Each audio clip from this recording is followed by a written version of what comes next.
ദോശയ്ക്കും ഇഡ്ഡലിക്കും ഒക്കെ കഴിക്കാൻ പറ്റിയൊരു സൂപ്പർ ചമ്മന്തി റെസിപ്പി പറഞ്ഞിട്ട് ഇതെല്ലാവർക്കും അറിയാവുന്ന തന്നെയായിരിക്കും. എന്നാലും നമുക്കൊന്ന് ചെയ്ത് നോക്കാം. മെയിനായിട്ട് ഒരു സവാള, ഒരു തക്കാളി, ഒരു 3 അല്ലി വെളുത്തുള്ളി, കുറച്ച് കറിവേപ്പില എടുത്തിട്ടുണ്ട്. നമ്മുടെ ദോശ റെഡിയാവുന്നുണ്ട്. ആ സമയം നമുക്ക് ചമ്മന്തി റെഡിയാക്കാം. ഞാനതിന് ഒരു പാൻ അടുപ്പത്ത് വെച്ചിട്ടുണ്ട്. ചൂടായപ്പോൾ അതിൽ കുറച്ച് വെളിച്ചെണ്ണ ഒഴിച്ചിട്ട് ഒരു 1/4 ടീസ്പൂൺ കടുക് പൊട്ടിച്ചെടുത്തിട്ടുണ്ട്. കടുക് പൊട്ടിക്കഴിഞ്ഞ് കഴിഞ്ഞാൽ നമ്മളൊരു 1/4 ടീസ്പൂൺ തന്നെ ഉലുവ ചേർത്ത് കൊടുക്കുന്നുണ്ട്. ഉലുവ അധികമാവരുത്, ചമ്മന്തിക്ക് ഒരു കയ്പ്പ് വരും. പിന്നെ നമ്മൾ ഒരു ടേബിൾ സ്പൂൺ ഉഴുന്ന് പരിപ്പും ചേർത്ത് കൊടുത്ത് നന്നായിട്ടൊന്ന് ബ്രൗൺ കളറാണ് വരെ മൂപ്പിച്ചെടുക്കുന്നുണ്ട്.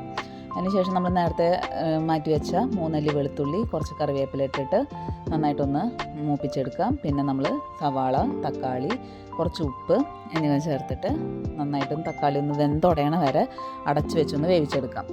തക്കാളി വെന്തുടയണ പരിവായി കഴിഞ്ഞ് കഴിഞ്ഞാൽ നമ്മൾ അതിലേക്ക് കുറച്ച് മുളക് പൊടി ചേർക്കാം. ഞാനിവിടെ സാധാ മുളക് പൊടിയാണ് ചേർത്തത്. എരിവിനനുസരിച്ച് ചേർക്കണേ. കാശ്മീരി മുളക് പൊടിയാണെങ്കിൽ നമ്മുടെ ചമ്മന്തിക്ക് നല്ലൊരു കളർ കിട്ടും. പിന്നെ അതൊരു ചൂടാറാനായിട്ടൊരു പാത്രത്തിലേക്ക് മാറ്റി വെച്ച് ചൂടാറി കഴിഞ്ഞ് കഴിഞ്ഞാൽ നമ്മളൊരു ബ്ലെൻഡറിലിട്ടിട്ട് അല്ലെങ്കിൽ മിക്സിയുടെ ജാറിലിട്ടിട്ട് ഒന്ന് അരച്ചെടുക്കാം. ഇതിൽ വെള്ളം ചേർക്കേണ്ട ആവശ്യമില്ല. അത് നന്നായിട്ട് പേസ്റ്റ് പോലെ അരച്ചെടുക്കാം. നമ്മുടെ തക്കാളിക്ക് പുളി കുറവാണെങ്കിൽ നമ്മൾ അതിലേക്ക് കുറച്ച് വിനാഗിരിയും കൂടെ ചേർത്ത് കൊടുക്കാം. നല്ല പുളിയുള്ള തക്കാളി ആണെങ്കിൽ വിനാഗിരി ഒരു 1-2 തുള്ളി ഒഴിച്ച് കൊടുക്കാം. വിനാഗിരി ചേർക്കുന്നത് ഒരു പ്രത്യേക ടേസ്റ്റാണ്. ഇത് കഴിഞ്ഞു നമ്മുടെ ചമ്മന്തിയുടെ പരിപാടി. എത്ര പെട്ടെന്ന് നമ്മുടെ ചമ്മന്തി ഉണ്ടാക്കി കഴിഞ്ഞാൽ ഇത് അടിപൊളി ടേസ്റ്റ് ആട്ടോ. ദോശയ്ക്കും ഇഡ്ഡലിക്കൊക്കെ നല്ല ടേസ്റ്റ് ആയിട്ടുള്ളൊരു ചമ്മന്തിയാണ്. എല്ലാവരും ഒന്ന് ട്രൈ ചെയ്ത് നോക്കിട്ടോ.